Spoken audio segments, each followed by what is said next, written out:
እሺ ሰዎች ፊልሙን ከመጀመራችን በፊት ቀለል አድርጋችሁ ቪዲዮን ላይክ፣ ቻናሉን ሰብስክራይብ በማድረግ ጀምሩት። ፊልሙ የሚጀምረው አንዲት ነፍሰ ጡር ሴት በከባድ ዝናብ ታጅባ ለመውለድ ወደ ሆስፒታል በድንገት ስትወሰድ ነው። ብዙም ሳይቆይ ሐኪሙ ለባሏ ግሬግ ሚስቱ በመውለድ ላይ ያለች ሕይወቷ ማለፉን ይነግረዋል። በተጨማሪም ልጃቸው አልቢኒዝም የተሰኘው የቆዳ ቀለም እጥረት ያለበት ልጅ መሆኑን ይገልጥለታል። ግሬግ የልጁን ነጭነትና የተለየ መልክ ባየ ጊዜ በሐዘንና በድንጋጤ ተውጦ ልጅ አይደለም በማለት ይክደዋል። ታሪኩ ከ20 ዓመታት በኋላ ይቀጥላል። ሼሪፍ ዳግና ቡድኑ በአንድ የእርሻ ቤት ውስጥ የሞተ አዛውንት ጉዳይ ለመመርመር ወደዚያ ይሄዳሉ። አዛውንቱ በልብ ድካም መሞታቸውን ካረጋገጡ በኋላ በቤት ውስጥ ፍለጋ ሲያደርጉ ሳይታሰብ አንድ የምድር ቤት ያገኛሉ።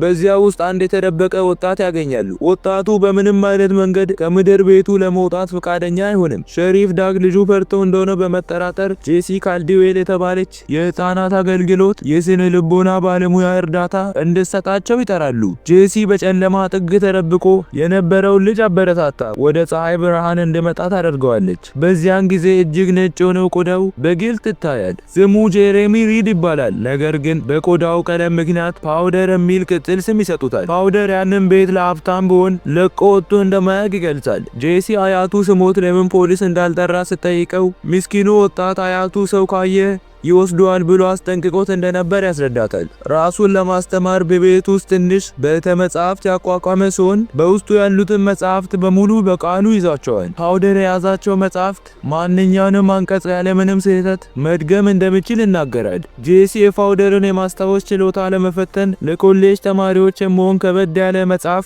መርጣ አንድ ገጽ እንዲያነብላት ጠየቀችው። ፓውደር ግን ያለምንም ስህተት የመጀመሪያውን አንቀጽ በቃሉ ደገመላት። ከዚያም ፓውደርን እዛ ወደ ወንዶች ማረሚያ ቤት ሄዱ። እዚያ ያሉት ልጆችን ፓውደርን ሲያዩ እንደሱ አይነት ሰው አይተው ስለማያውቁ በግርምት ተመለከቱት። ምሽት ላይ ፓውደር ራት የበላ ሳለ ጆን የሚመራው የወሮበላ ተማሪዎች ቡድን መጥተው ሊሳለቁበት ሞከሩ። ጆን ይህም ማንኪያ አፍንጫ ላይ አድርገው እያለ ሲሳለቅበት ፓውደር ማንኪያውን ከእጁ ነጥቆ ጠረጴዛ ላይ እንዲቆም አደረገው። ሌሎችንም ማንኪያዎችን እንደ ማግኘት ሳባቸው። ልጆቹም ፓውደርን እንደ አንድ ጭራቅ ማየት ጀመሩ። በሌላ በኩል ሼሪፍ ዳግ ወደ ቤት ሲመለስ ልጁ ስቲቨን በደጃፍ ላይ ያገኘዋል። ሁለቱም ሳይነጋገሩ ያልፋሉ። ይህም ግንኙነታቸው የሻከረ መሆኑን ያሳያል። እስቲ በመጣው በካንሰር ታማ አልጋ ላይ ያለችውን እናቱን ኤማን ለመጠየቅ ነበር። ተንከባካቢዋ ለዳግ እንደነገረችው የልጇ መገኘት ከማንኛውም የሕክምና ማስታገሻ በላይ ለኤማ ፈውስ እንደሚሰጣት ገለጸች። ከጥቂት ቀናት በኋላ ፓውደር ወደ ትምህርት ቤት ገባ። በፊዚክስ ክፍለ ጊዜ ፕሮፌሰር ሪፊል የኤሌክትሪክ ሞገድ የሚያመነጭ መሳሪያ ሲያሳያቸው ፓውደር መረበሽና መንቀጥቀጥ ጀመረ። በድንገት መሳሪያው በኃይል ተሞልቶ አንድ ትልቅ የኤሌክትሪክ ብልጭታ በቀጥታ ወደ ፓውደር ደረት ተወረወረ። ፓውደር በአየር ላይ ተንሳፈፈ። ተማሪዎቹ በድንጋጤ ጮሁ። ፕሮፌሰሩ መሳሪያውን በወንበር ሰብሮ ካቆመ በኋላ ፓውደር ራሱን ስቶ ወደቀ። ፕሮፌሰሩ ሊረዳው ሲነካው በሰውነቱ ላይ የነበረው ኃይል ወደ እርሱ ተላልፎ ለየት ያለ ስሜት ተሰማው። ሆስፒታል ሲወሰድ ግን ሐኪሙ የሆነ ነገር አላመነም። እንዲህ ያለ የኤሌክትሪክ ኃይል ሰውን ሊገድል እንጂ ያለምንም ቃጠሎ ልተወው አይችልም በማለት ተከራከረ። ነገር ግን የፓውደር አካል ሁል ጊዜም በኤሌክትሮኒክስ ሂደት በውስጡ ስለሚያልፍ ሰውነቱ ላይ ምንም አይነት ፀጉር እንደሌለው ተብራራ። ብዙም ሳይቆይ ፓውደር በሆስፒታሉ መስኮት በኩል ዘሎ አመለጠ። መንገድ ላይ የክፍል ጓደኛው ሌንሳይን አገኛት። በአቅራቢያቸው ያለ ጎረቤት በትኩረት ሲያያቸው ፓውደር የሰዎችን የውስጥ ሀሳብ መስማት ይችላለሁ አላት። እሷ ግን በኤሌክትሪኩ ምክንያት የቀባጠረ መስሏት ነበር። በመጨረሻም ሼሪፍ ዳግ እና ዱንካን አግኝተውት ወደ ትምህርት ቤት መለሱት። በትምህርት ቤቱ በተደረገለት የብልህነት ፈተና የፓውደር ውጤት ከ300 በላይ ሆኖ ተገኘ። ይህም በዓለም ላይ ካሉ ብልህ ሰዎች ሁሉ በላይ ያደርገዋል። ርዕሰ መምህሩ ፓውደር እጅግ ልዩና ድንቅ ሰው መሆኑ ቢነገረውም ፓውደር ግን ፍላጎቱ ወደ ቤት መመለስ ብቻ ነበር። ሆኖም ቤቱ አሁን በባንክ ቁጥጥር ስር በመዋሉ መመለስ እንደማይችል ጄሲ ነገረችው። በመጨረሻም ተማሪዎቹ ከዳግ እና ከዱንካን ጋር በጫካ ውስጥ ለሽርሽር ወጡ። ከዚያም ምሽት በጫካ ውስጥ እሳት አንድደው ተቀምጠው ሳለ ፓውደር ለብቻው ተቀምጦ ሳለ ሼሪፍ ዳግ ቀረብ ብሎ ማውራት ጀመረ። በሰማይ ላይ ነጎድጓድ ይጮህ ነበር። ፓውደርም ያንን ማዕበል በውስጡ እንደሚሰማው ነገረው። መብረቅ ሲያይ ወደ እርሱ የሚስብ መግነጢሳዊ ኃይል እንደሚሰማውና አያቱ ይህ የእግዚአብሔር ኃይል ነው ትለው እንደነበር ገለጸ። እናቱ እሱን አርግዛ ሳለ በመብረቅ መመታቷ ለዚህ ለየት ያለ ማንነት ምክንያት መሆኑን ይናገራል። በማግስቱ ጠዋት ፓውደር በጫካ ውስጥ እየተዘዋወረ ሳለ ጆን እና ሚት የተባሉት ወረበላ ተማሪዎች መጡ። ጆን ያለምንም ምክንያት ሽጉጡን በፓውደር ላይ ደቅኖ ሊገድለው እንደሚችል ዛተበት። ነገር ግን በሩቅ የተሰማው የጥይት ድምፅ ትኩረታቸውን ሰረቀው። ድምፁ ወደ ተሰማበት ሲሄዱ ድንኳን አንዲት ሚዳቆ ተኩሶ ጥሏት አገኛት። ፓውደር የሚዳቋዋን ህመምና ስቃይ በራሱ ላይ ሊሰማው ስለቻለ ባዘን ተዋጠ። ሁኔታው ከአቅሙ በላይ ሲሆን አንደኛ እጁን የድንኳን አንጓ ላይ ሌላኛውን ደግሞ በሚዳቋዋ አንገት ላይ አደረገ። በድንገትም የሚዳቋዋ ስቃይ፣ ፍርሃትና የሞት ጣር በቀጥታ ወደ ዱንካን አስተላለፈው። ዱንካን በከባድ ስቃይ መሬት ላይ ተዘረረ። ጆን ልቀቀው እያለ በሽጉጡ ሊመታው ቢሞክርም ሚች ሽጉጡን ወደ ላይ በመግፋት የፓውደርን ህይወት አተረፈ። ከዚህ ክስተት በኋላ ፓውደር ወደ ጄሲ ተመለሰ። ጄሲ ስለ ደህንነቱ ብትጨነቅም ፓውደር ግን ጥያቄዎቿን ችላ በማለት ወደ ቤቱ መመለስ እንደምፈልግ ደጋግሞ ነገራት። ጄሲ ተጽዕኖ ልታሳድርበት ስትሞክር በቁጣ ተሞላ። በዚህም ጊዜ ያልታሰበ ኃይል ፈንጥቆ በአካባቢው የነበሩ መስተዋቶችና መብራቶች በሙሉ ተሰባበሩ። በሌላ በኩል ሸሪፍ ዳግ ወደ ቤት ሲመለስ የባለቤቱን የጤና ሁኔታ ከሐኪሙ ሰማ።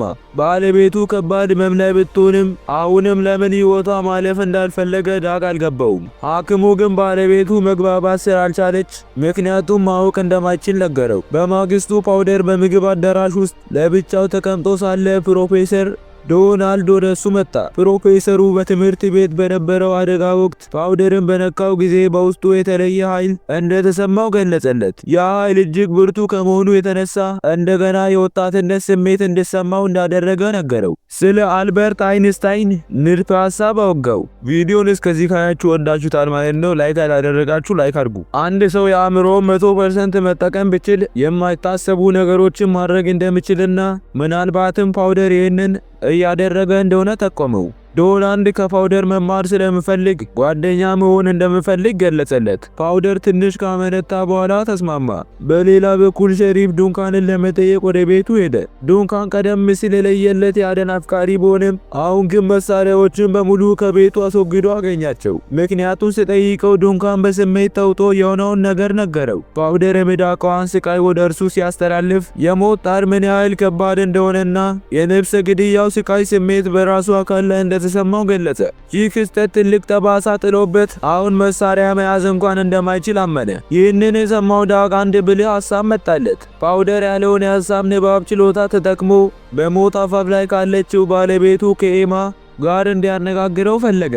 ፓውደርን ወደ ቤቱ ወስዶ ከኤማ ጋር አስተዋወቀው። ፓውደርም የኤማን ግንባር በቀስታ በመንካት ወደ ውስጣዊ ዓለሟ ገባ። ሐሳቧንም ለሸሪፍ ያስተላልፍ ጀመር። በፓውደር አማካኝነት ዳግ ትልቅ እውነት ተረዳ። ባለቤቱ እስካሁን በሕይወት የቆየችው የጋብቻ ቀለበቷን ሳታደርግ እና ከልጃቸው ከስቲቭ ጋር ሳትታረቅ ማለፍ ስላልፈለገች ነበር። ስቲቭ በልጅነቱ በበረዶ ላይ ሲጫወቱ ቀለበቱ ስለመጥፋቱና ከዚያን ጊዜ ጀምሮ ስቲቭ በየቀኑ ከትምህርት ቤት ሲመለስ በረዶ ውስጥ ሲፈልግ እንደነበር ለዳግ አስታወሰችው። ኤማ በፓውደር አማካኝነት ስቲቭ ቀለበቱን አግኝቶ በአልጋዋ አጠገብ ባለው የብርሃን ሳጥን ውስጥ እንዳስቀመጠው ገለጸች። ዳግ በዚህ ዜና ተነክቶ እያለቀሰ ቀለበቱን በሚስቱ ጣት ላይ አደረገላት። ከዚያም ፓውደር ዳግን አንጓ በመንካት የሚስቱን ድምፅ እንዲሰማ አደረገው። ዳግ በሚስቱ ድምፅ ተመስጦ ሁሉም ነገር ሰላም ይሆናል እያለ በደስታ አቀፋት። ኤማም ለመጨረሻ ጊዜ አይኖቿን ገልጣ ነፍሷ በሰላም አረፈች። ስቲቭም በቦታው ደረሰ። አባትና ልጅም ለዓመታት የነበራቸው ቂም በመተው በፓውደር እርዳታ ተቃቀፉ። ከጥቂት ጊዜ በኋላ ታሪኩ ወደ አንድ ከተማ ትርኢት ያመራል። ከዚያም ፓውደር ሊንሴይን አገኛት። ሊንሴይ እሱን እንደ እንግዳ ነገር የማታየው ብቸኛ ሰው ነበረች። እያወሩ ሳለ ፓውደር እጇን ነክቶ የውስጥ ሀሳባቸውን እንዲሰሙ አደረገ። ሊንሴይ የፓውደር አባት በቆዳው ቀለም ምክንያት ጥሎት እንደሄደ ተረዳች። በሐዘን ተሞልታ ፊትህ ከዓለም ላይ ካሉ ፊቶች ሁሉ እጅግ ውብ ነው በማለት አጽናናችውና ሳመችው። ይሁን እንጂ የሊንሴይ አባት ይህንን ባየ ጊዜ በቁጣ ተሞልቶ ፓውደርን በመሳደብ ሊመታው ሞከረ። ጄሲ በጊዜ ደርሳ ይቅርታ በመጠየቅ ፓውደርን ይዛው ሄደች። ፓውደር በደረሰበት የልብ ስብራት ተሰምቶት ወደ አያቱ እርሻ ቤት ለመመለስ ዕቃዎቹን ተቀለለ።